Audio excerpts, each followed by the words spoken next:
ఈ చిన్ని కాకర చెట్టు చూసారా, ఇదైతే ఎవరు నాటలేదు, గింజలు కూడా నాటలేదు, అదే పడి మొలిచిన చెట్టు.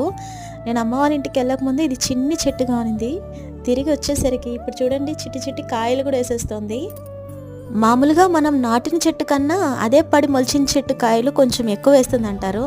ఏమో ఫస్ట్ టైం చిన్ని చిన్ని కాయలు ఉన్నాయి, ఇంకా అవి పండైపోతాయి అని చెప్పి నేను కోసేస్తున్నాను. ఇక్కడ పిందెలు కూడా బాగానే ఉన్నాయి. నెక్స్ట్ టైం ఎన్ని కాయలు వస్తాయో చూడాలి. నా పక్కనున్న ప్రతి చెట్టు పడి మొలిచిన చెట్టే. బొప్పాయి చెట్టు, మామిడి చెట్టు ఇవన్నీ కూడా పడి మొలిచినట్టువే.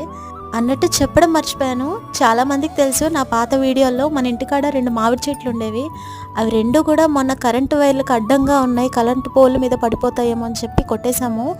ఇప్పుడు మామిడి చెట్లే లేవు. ఈసారి ఎండాకాలంలో మామిడికాయలని చాలా మిస్ అవుతున్నారు పిల్లలు. ఫైనల్గా ఈ చిన్ని చెట్లో వచ్చిన కాకరకాయలు ఇవి. Please subscribe my channel. Bye bye.